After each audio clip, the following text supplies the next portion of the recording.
Assalamualaikum warahmatullahi wabarakatuh. Hai semuanya, perkenalkan nama saya Adinda Anggraini. Saya mahasiswa Poltekkes Kemenkes Pangkal Pinang, Prodi D3 Keperawatan Belitung. Pada video kali ini saya akan menjelaskan mengenai kaki gajah atau filariasis.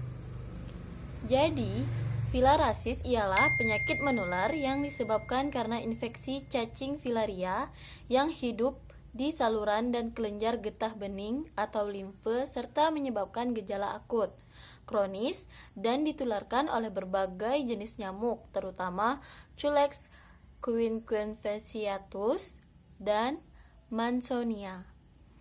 Penyakit filariasis di Indonesia disebabkan oleh 3 spesies cacing filaria, yaitu yang pertama Wuchereria bancrofi, Brugia malayi, Brugia timori. Untuk gejala klinis dari kaki gajah, yang pertama biasanya klien itu merasakan demam yang berulang-ulang selama 3 sampai dengan 5 hari. Demam dapat hilang bila istirahat dan timbul lagi setelah bekerja berat. Yang kedua, pembengkakan kelenjar getah bening atau tanpa adanya luka di daerah lipatan paha, ketiak yang akan menyebabkan tampak kemerahan, panas, serta sakit. Yang ketiga, biasanya adanya radang saluran kelenjar getah bening yang terasa panas dan sakit yang menjalar dari pangkal kaki atau lengan ke arah ujung. Selanjutnya adalah pembesaran tungkai, lengan, buah dada, kantong buah zakar yang terlihat agak kemerahan serta terasa panas. Selanjutnya, adanya abses akibat pembengkakan kelenjar getah bening yang dapat pecah dan mengeluarkan nanah serta darah. Untuk gejala klinis kronis kaki gajah, yaitu pembesaran yang menetap pada tungkai, lengan, buah dada, dan buah zakar. Untuk penularan penyakit gajah sendiri, itu adanya dikarenakan nyamuk vektor yang menularkan filariasis dengan cara menghisap darah penderita filariasis. Mikrofilaria atau cacing kecil ikut masuk ke tubuh nyamuk bersama darah. Lalu, nyamuk tersebut menggigit orang lain yang rentan. Mikrofilaria ikut berpindah lewat gigitan nyamuk tersebut, sehingga orang tersebut bisa tertular penyakit kaki gajah ini. Untuk cara penularannya itu ada 3 unsur, yaitu yang pertama adanya sumber penularan, yaitu manusia yang terinfeksi mikrofilaria. Yang keduanya ada vektor, yaitu nyamuk yang dapat menularkan kaki gajah, misalnya nyamuk Culex quinquefasciatus dan Mansonia. Dan yang ketiga, manusia yang rentan terhadap kaki gajah. Seseorang dapat tertular kaki gajah apabila orang tersebut digigit nyamuk yang mengandung larva cacing filaria stadium 3. Tempat berkembang biak nyamuk itu biasanya yang terdapat air kotor atau tercemar, seperti genangan air limbah rumah tangga, kolam atau rawa yang ditumbuhi lumut dan ganggang, serta selokan dengan genangan air limbah.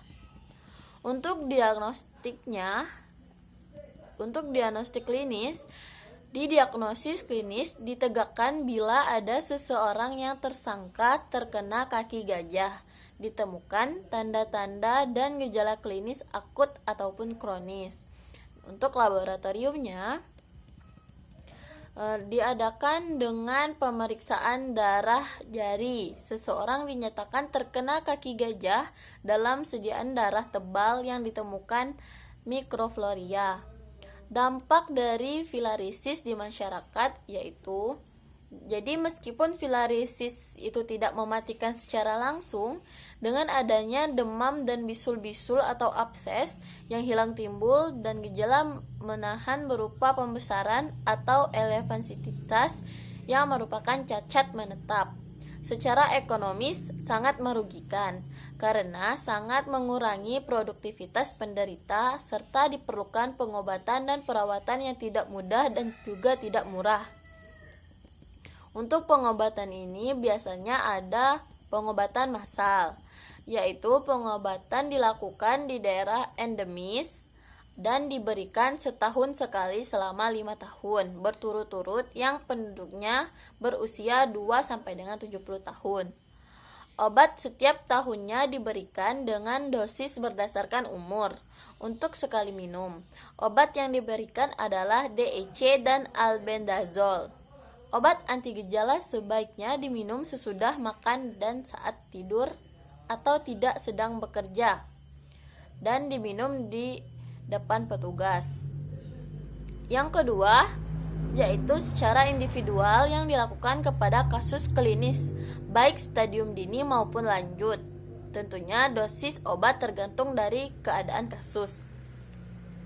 Untuk efek samping pengobatan, efek samping obat anti kaki gajah dapat ringan, sedang maupun berat, antara lain mual, muntah, pusing, demam, sakit kepala, sakit otot dan tulang, abses, gatal-gatal, dan keluar cacing. Efek samping yang berat bukan disebabkan oleh obatnya tetapi disebabkan oleh hasil pengobatan, yaitu oleh reaksi alergi terhadap Microfloria, sehingga tidak semua orang mengalami. Untuk mengatasinya, diberikan obat efek samping sesuai dengan gejala yang timbul pada penderita. Untuk cara pencegahannya, yang pertama kita harus menghindari gigitan nyamuk, antara lain dengan menggunakan kelambu saat tidur, olesi tubuh atau badan dengan obat oles anti nyamuk, melakukan pengurasan, serta menggunakan pakaian lengan panjang. Yang kedua yaitu pemberantasan nyamuk.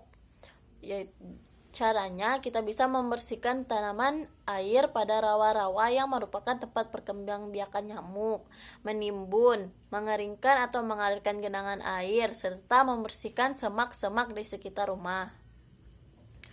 Upaya yang dilakukan agar desa bebas dari penyakit kaki gajah yang pertama adalah 1. Menemukan penderita kaki gajah dengan pembesaran pada kaki, tangan, kantong buah zakar atau payudara dan melaporkan ke puskesmas. Selanjutnya, gerakan seluruh warga desa untuk mau diperiksa darahnya. Yang ketiga, gerakan seluruh warga desa untuk minum obat anti kaki gajah yang diberikan oleh petugas kesehatan. Yang keempat, gerakan seluruh warga desa untuk menjaga kebersihan rumah dan lingkungan. Dan yang terakhir, yakinkan warga desa bahwa kaki gajah dapat disembuhkan, bukan karena guna-guna atau keturunan maupun kutukan. Baiklah teman-teman, itu saja yang bisa saya sampaikan pada video kali ini. Saya mohon maaf apabila terdapat kesalahan atau kekurangan dalam penyampaian.